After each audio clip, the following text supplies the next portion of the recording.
One of the key constituencies will be Raebareli, known as the Gandhi bastion for a long time, and this time it will be very crucial as much for Rahul Gandhi and the BJP. So Home Minister Amit Shah launched a big attack at the Gandhi family in Raebareli as he was campaigning. He basically questioned the Gandhi's family right in claiming the constituency as their Gandhi bastion. Amit Shah is basically asking voters how many times have the Congress leaders even visited Raebareli after they won the seat from there. He's also claiming that Sonia Gandhi spent nearly 70% of a Member of Parliament funding in securing her own vote bank. And that despite multiple tragedies in Raebareli, how many times did the senior leadership of the Gandhi family even visit the victims? Raebareli वालों ने सालों से गांधी नेहरू परिवार को जिताया है। सही बात है। लोकतंत्र के अंदर 5 साल तक यहां से चुन कर जाने के बाद सोनिया जी और इनका परिवार रायबरेली कितनी बार आया है भैया बताओ तो जरा। अरे जोर से बोलो।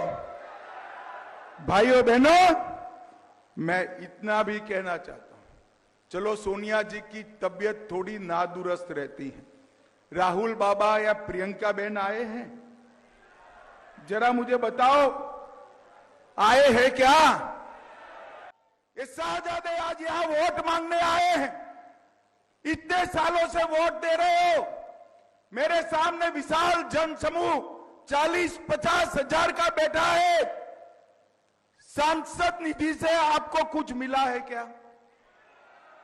जरा बोलो, मिला है क्या?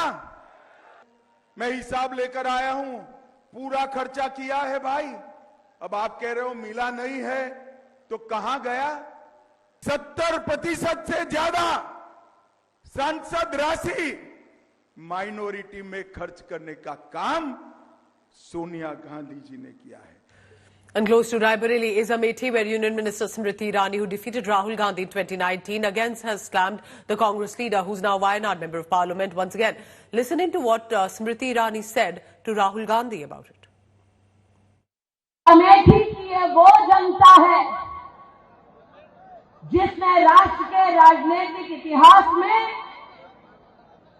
एक भूचाल ला दिया जब कांग्रेस पार्टी के राष्ट्रीय अध्यक्ष उनके शहजादों को अमेठी की जनता ने धूल चटाई और लोकतंत्र को ये संदेश दिया कि अगर सांसद 15 साल लापता रहा तो उसका क्या, पूरे खानदान का बोरिया बिस्तर बांधने की ताकत गरीब नागरिक में है।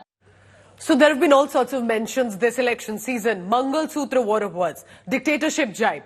There have been back-to-back face-offs specifically between Prime Minister Modi and the Gandhi family leadership. A day after, Rahul Gandhi agreed to participate in a public debate with Prime Minister Modi, and this was requested, remember, by 2 former judges. BJP's Amethi candidate Smriti Irani launched scathing attacks at the Gandhi sign. The Union Minister challenged Gandhis to debate and to specify any medium, place, time and issue to speak on of their choice. But accusing Congress party of using Prime Minister Modi's name to relaunch Rahul Gandhi, BJP's Amit Malviya has gone on to raise questions of why should Prime Minister even debate with Rahul. मंच पे आते हैं चुनाव के समय, रोने लगते हैं बच्चे की तरह, कहते हैं कि मुझे गाली दी। अरे हिम्मत करिए मोदी जी, सार्वजनिक जीवन है, इंदिरा जी से सीखिए, उस दुर्गा रूपी महिला से सीखिए जिसने पाकिस्तान के 2 टुकड़े कर दिए। कितनी हिम्मत थी, उनसे सीखिए, देखिए क्या होती है हिम्मत, क्या होती है दृढ़ता, क्या होती है वीरता।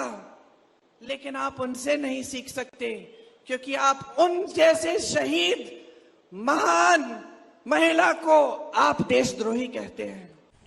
जिस व्यक्ति में इतनी हिम्मत नहीं कि वो भारतीय जनता पार्टी के एक सामान्य कार्यकर्ता से अपने सो कॉल्ड गढ़ में चुनाव लड़ सके, वो डींगे ना ही हाके तो बेहतर।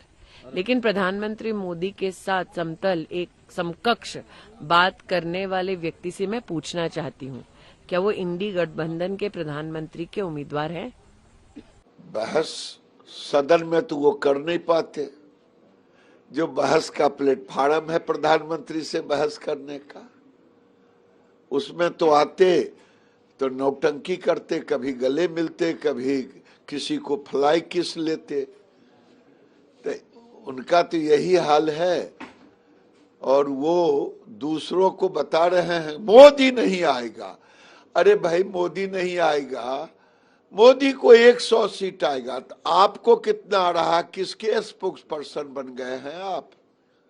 मोदी ही आएगा, मोदी का जिन, मोदी का वोट ऐसा ईवीएम से निकलेगा गरीबों का, जो इन लोगों का दिमाग ठंडा हो जाएगा।